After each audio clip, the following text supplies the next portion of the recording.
jazzical. It's not a real word in English. Maybe it is in Greek. I don't know. It's not a real word. So that doesn't help things very much for us. What the word is supposed to mean is that the music we hear tonight will be a combination of some jazz influences and styles and classical ones. So that was the goal. Who knows whether it will work? I don't know. But also in the title of the program, we have the jazzical violin. Yeah, violins. Beautiful instrument. Who here loves the violin? Good. Okay, boss, thank you. Yes. Well, about that. We were in a hurry when we were packing to leave the United States to come here, and I don't know where my violin is. So I love the violin too. It's a wonderful instrument. I wish that I had it. But let's not get upset over little details, small things that are not that important. I mean, violin, it's a very old instrument. It's outdated, perhaps obsolete. There are so many other things that we can use instead of violins. On the other hand, also you might have seen in the program or in the advertising that we had a Walker duo, which means there's supposed to be somebody, preferably my wife, playing the piano. And I don't know where she is. One second.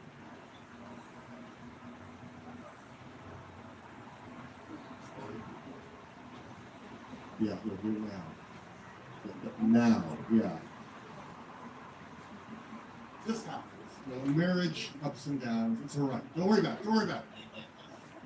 No duo, no violin. But like I say, I mean, modern times, you don't need violins. You've got, the apps, the things you can do with your phone are unbelievable.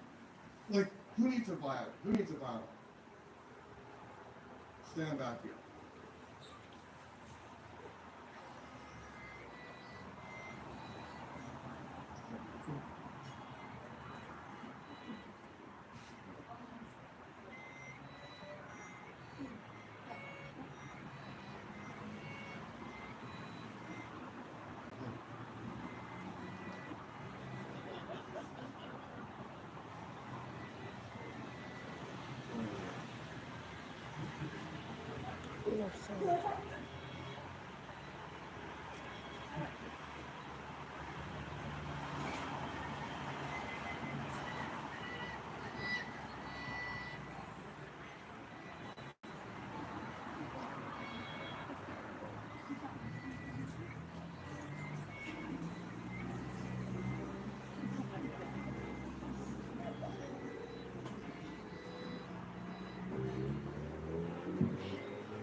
Thank you so much.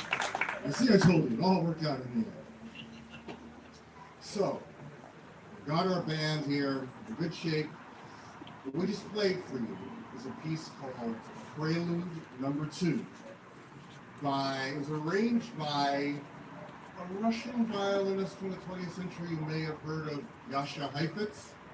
Anybody know Yasha Heifetz? Yes, Heifetz. Oh, thank you for that. And then also his good buddy in the United States, George Gershwin. So, George Gershwin had this whole jazzical violin concept even before Lori and I ever came up with it. And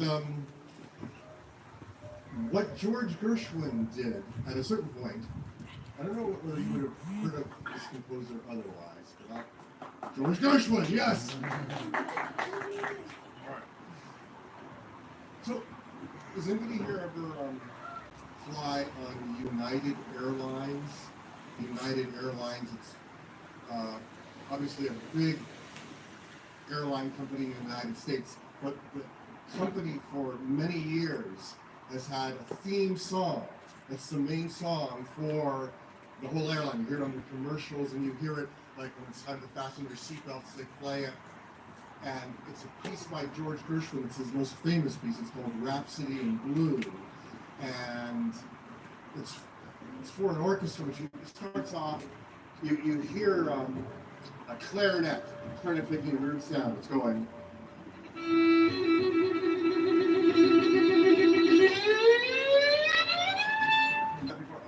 All right, so anyway, coincidence. George Gershwin wrote an opera that's pretty well known in the United States called Portland Bass. We were talking about pulling in elements of Black African American music like jazz and blues. And so, thank you. Opera had a kind of interesting story. It had some characters that you don't usually find in operas. And there's this one character who's was a drug dealer in a criminal in the opera. And at one point in the opera story, the drug dealer is talking about the Bible, the Holy Bible. And he's saying, well, you know, all those stories in the Bible, they ain't necessarily so. He didn't believe them. So he said, it ain't necessarily so. The song we're going to play for you is It Ain't Necessarily So. And I don't know if you've ever heard this, but in some places in the world, even outside the United States, it's pretty well known for many years. Okay, got this. Okay, good. I got this. In fact, there was one point in World War II where Nazi Germany had taken over Denmark. Their forces had overrun the country of Denmark, and they captured everything, and they took over a radio station. And in 1943, they had this broadcast, and they were going to say, you know, we have conquered all of your people. All your ships are burned. We own you. But the underground, the Danish underground, hacked into the radio broadcast at the moment that the Nazis were saying, we've taken over this country, you are all ours now. And the underground fighters, they played the song that took over the radio station. It ain't necessarily so. It ain't necessarily, don't believe it. So, that's what we're going to play for you.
Yeah.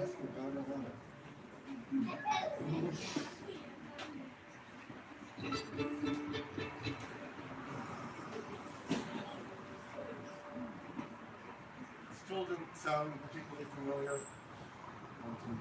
Sorry. Anyway, Dasha Heifetz and George Gershwin worked on a bunch of different pieces together.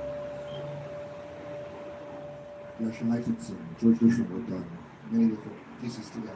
We're going to play one more for you, and it's also from the opera Porgy and Bess. And there are two songs that show up in this particular medley we will play for you. One is called Summertime. And Summertime shows up at the very beginning of the opera. And there's a mother with a little baby. And the mother is singing a lullaby to the baby. Summertime is a lullaby. Just tell the baby it's going to be okay. You can go to sleep. Summertime. It's a fairly well-known melody from the United States. A little later on in the opera, there are some men playing cards across the courtyard from the mother. And there's one man there who's kind of mad at the mother, difficult marriage, and he grabs the baby and he starts singing his own lullaby to the baby. And his lullaby isn't called Summertime. He's holding a little baby, could be a larger baby. And instead of saying summertime, he's singing, a woman is a sometime thing. A woman is a sometime thing. So just like, don't trust him, little boy. Don't trust him. That's his lullaby.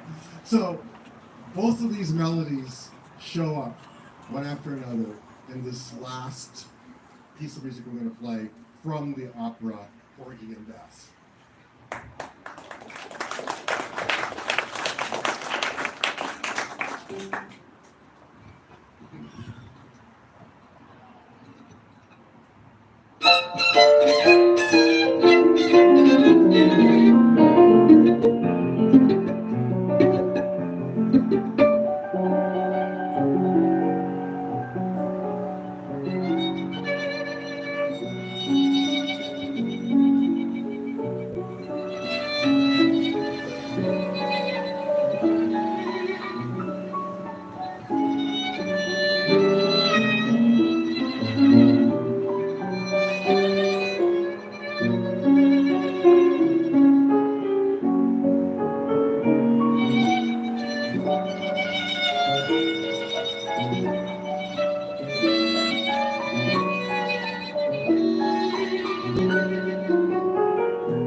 Thank you so much.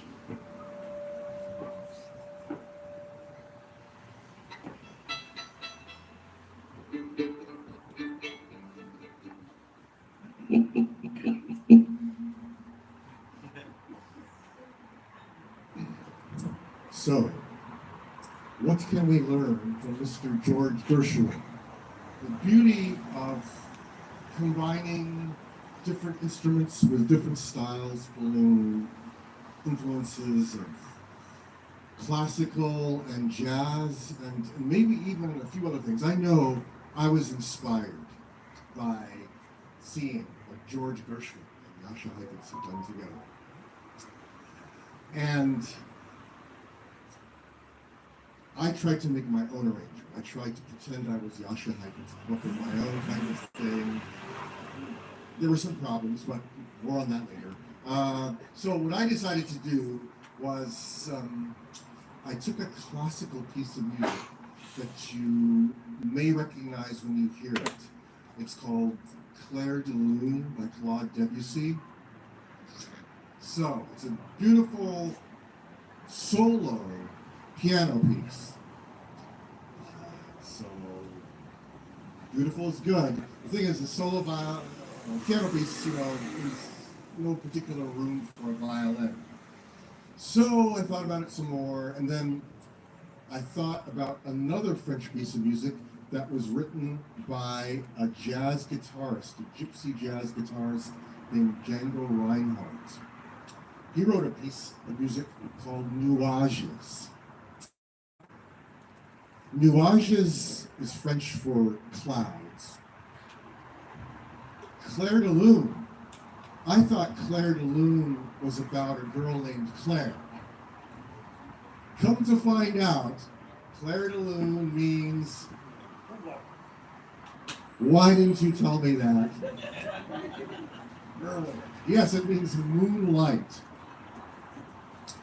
Moonlight, clouds. So I mashed them together and I created Clouds of the Moon. Nuages de Lune. That's what you're going to hear. And, if things go badly with this, we've never performed it before. Things go badly, we're outside, we just zone out. It meanders, it's supposed to have that moon, so just, look up at the sky, you don't have to suffer through the music. But for this though, because it's got jazz, sometimes jazz benefits from some more rhythm. Just some percussion. I felt like I needed something that I didn't have. However, I do have two sons. One son brought me my violin. His name is Dasher. The other son, he had violin lessons. They didn't last. Took up the drums. We could not bring his drum set all the way from the United States. It would not fit into the overhead bin in the airplane. So, because it was too loud anyway, we gave him a little box to play. And we're going to bring him up here. Grayson, let me introduce you to my son, Grayson Walker.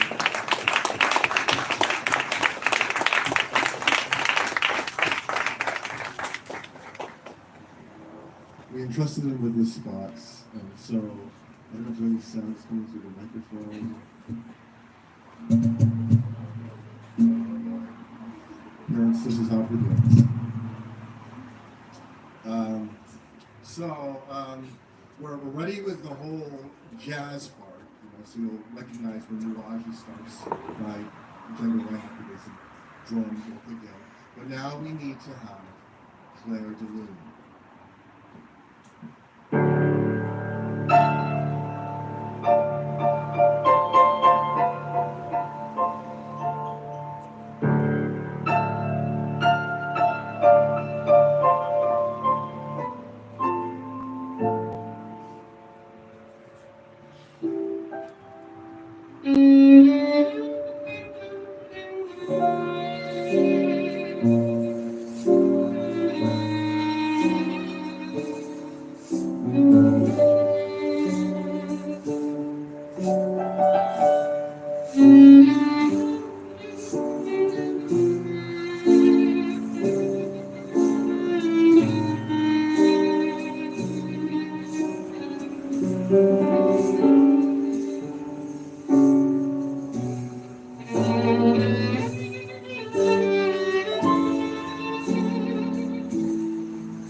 Not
so bad for the first time.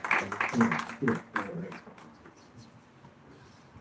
So, you've been through a lot already, but we need to bend your ears and push you a little further one more time before we take a break and see if there's more food left. But the one thing standing between us and blessed silence is another kind of approach to combining styles. So, the classical musicians, after George Gershwin became interested in jazz because it was interesting, but also because there were more people in the United States who were enjoying jazz than classical. So it seemed like a good bandwagon, they say, to get on, to be part of that.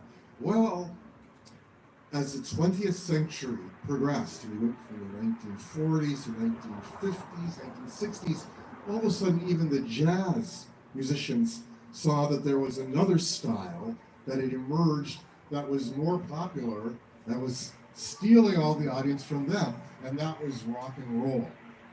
And after a while, some of the jazz musicians started thinking in the same way George Gershwin had. Let's combine elements of rock and roll into the jazz style, create what became known as jazz rock fusion. So jazz players started thinking about that, and they came up with some very interesting experiments. But the rock players, as we went into the 1960s and the 1970s, they became curious as well because they could see that it wasn't such a far reach to include elements of jazz into the rock. And so we arrive at a British rock guitarist named Jeff Beck. I don't know if you would know Jeff Beck. He used to hang out with a bunch of other well-known British rock musicians. Have you ever heard of the band Led Zeppelin? Led Zeppelin? Legend has it that Jeff Beck, the guitarist, was influenced by his friends in Led Zeppelin, especially the guitarist Jimmy Page in Led Zeppelin. And so he wrote his own kind of like a jazz song that wasn't called Led Zeppelin, wasn't called Stairway to Heaven or Kashmir. It was called Lead Boots. So the thing is, with Jeff Beck, his guitar is a screaming, wild rock guitarist. And if we want to get that effect, well, there are a bunch of things wrong. But one thing that's wrong is that the violin is just, it's really high. It's not tuned like a guitar. Unless are you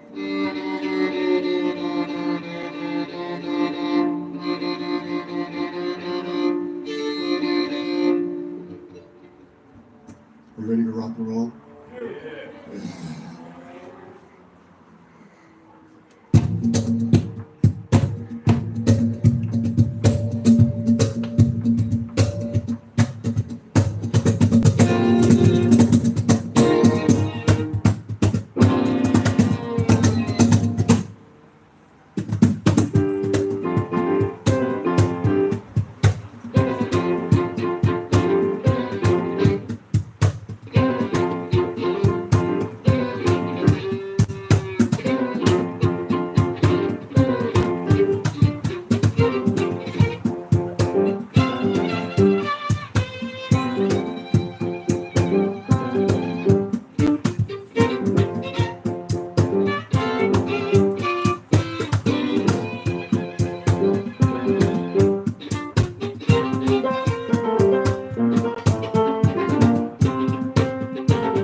Thank you so much. Thank you so much. So, we're going to take a little break now, lick our wounds, as they say, and when Francis says we should return, there will be more Jessica Dialect.